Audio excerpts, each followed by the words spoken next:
Hi guys, this is what I'm doing today.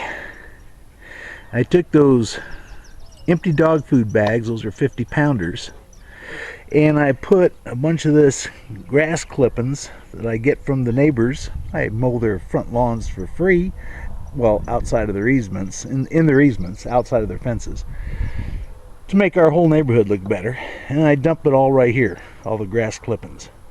And what I do is I fill these bags about halfway, a third of the way with grass clippings, and I have a 5-gallon bucket of dirt which is going to smash them grass clippings down a bit.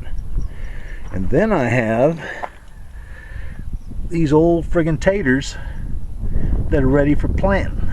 They're just store-bought, regular, nothing fancy potatoes, have little green eyes coming out, and I'll put about 3 of those in each bag just under the dirt. So I'll put the dirt in first, then I'll put the taters in, and then we'll see what happens, see what sprouts and what grows. I'll give you updates on all this stuff later. But as you can see right now, inside these bags, just grass clippings. Okay, now I'm going to add some dirt. Okay, sports fans, once again, there you have it. Dog food bag, bunch of that grass thrown in there. Was about a third of the way high, and now it's only about a quarter of the way high because I covered it with El Dirto. Now what I'm going to do is bury them tater pieces. They've been sitting around for a few days. It was a couple of potatoes, and they had a bunch of the little chits, like you got to take a chit, C-H-I-T. Yeah, that's the little greeny spots that are starting to grow. Anyway, right there, I'll put them just under the dirt, and I'll water these bad boys, and we'll see how long it takes them to grow. The reason I put in this grassy mulch stuff is you can plant in anything. You can plant in a bale of hay, but loosen it up a little bit first if you want to. It just gives some nutrients. It gives some moisture holding content. It gives some places for the roots to bind themselves to. It does a lot of good things, but you can use this stuff, just plain old grass clippings, which work great, and plant in them with dirt. And as these plants start to grow in these bags, what I'm going to do is I'll keep covering them up with a little bit of this grass and a little bit more dirt, and I'll keep layering it, just leaving a little piece of the green from the potato plant sticking out, because the whole potato plant will root, and that way I'm going to have potatoes all the way down to the bottom of this bag. Whereas most of the time if you plant them just in the ground, you're only going to get like 6-12 inches deep, at least out here in the soil, of growth of potatoes. So this way I get a whole lot more. So I'm going to go ahead and take these bags now over to where the water supply is, and we'll see what goes on from there. Okay, I don't know if you can make it out in there or not, but the potatoes that I planted in these dog food bags are starting to come up. Out of 3, I see 2 that are doing well in this bag, and there's 1 in the other one. Some greenage that I saw. And that's about that. I'll march your happy derriere over here and show you some stuff too. This is my horseradish, if you can make that out. Here's a couple of them anyway. There's a few in the pots, and I've got more of that. And then next to it from last year, here's my bell peppers. There's this tree I planted last year, or this plant I planted last year, and you can see them. There's another one up there.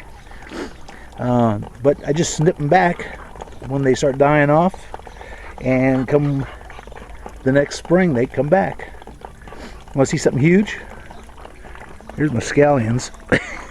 They're like the little itty bitties that you buy in the store, except these are all like about 3 feet long now, and they've gone to seed. But anyway, that's just some more of that. Over here, these are just peanuts, raw peanuts that I planted last year, and then they came back in the container again this year. I didn't harvest them, I just let them grow this year. I'll probably harvest them this year. Down here is called a spinach tree, also known as chaya. And again, this is Arizona. I know in Florida they grow the heck out of this stuff, and it just is prolific. I mean, it's crazy growing. Grows like trees. They say about 15, 20 feet tall. And you just take one of these stems from it, a stick, and stick it in the dirt. Now this one's not coming up, but this one is. And out of 15 sticks that I got from Florida, a guy gave or sold them to me on eBay, 3 of them are coming up real good. So that's kind of a low percentage at 20%, but had I done something a little bit more for them, that would have probably come out better. Then over here, got some lime trees. And then here, I'm getting ready to plant these in the ground. I got these from our power company who sells us shade trees and such for 15 bucks each. And these are loquats, not kumquat, they're loquats. And I'm going to plant them. They're looking like they're doing real good. They've been sitting in this bucket with water, this little baby pool with about an inch of water in the bottom. And I pour a little bit of water on top twice a day. But they're looking real super healthy. I'm getting ready to put them in the ground, like I said. And hopefully we'll have some shade and some other things too. I've got some citrus trees planted. I've got a navel orange. I've got some limes. I think a lemon or two. Some other things planted around. Just to show you some more weird stuff. These are my peppers. They're more peppers. These are hot peppers here. They're starting to come back again. This was all planted last year. This one here starting to come back too. Rabbits have been getting at it though. This is a hot pepper. These here are some more of those are little twiggies. And none of these have started yet. There's 4 of them in 2 containers. We'll wait and see. This one here is another pepper. If you can see underneath there's a nice little pepper right there. And this is garden sage or desert sage.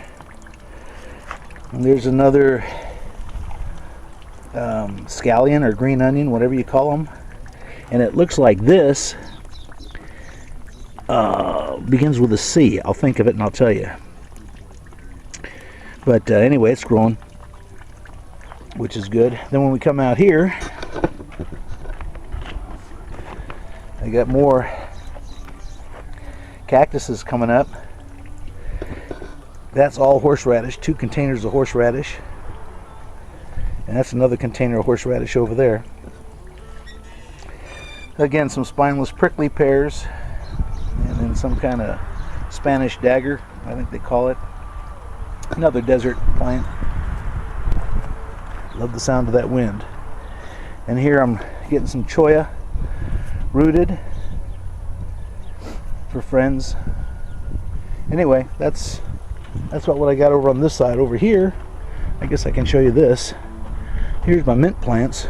They're going like crazy. They were a little itty bitty cup last year. This one down here on the bottom, planted in this handy dandy toilet, is chocolate mint. And I'm rooting a couple of those up above there to give to my daughter-in-law and neighbors over there. But both these, this down here and this up here, is all chocolate mint. And it tastes really good. It makes a real good tea. And this up here is just your regular mint. I believe they call this spearmint. It's not peppermint, it's spearmint. Then here's another one of those little guys coming up out of the stick. View from up above. And moseying on over here, there's another scallion that goes way, way up there. And some cabbage going to seed. And there's another one of those little sticks. Sticks are growing, which is kind of nice. And here's the mint I've got. I'm just going to plant it, I think, today. We'll see. This all got plenty of roots on it now. It's been sitting in there for a few days. Stuff grows like crazy. Did I say crazy? Anyway, this stuff I'll plant for the girls.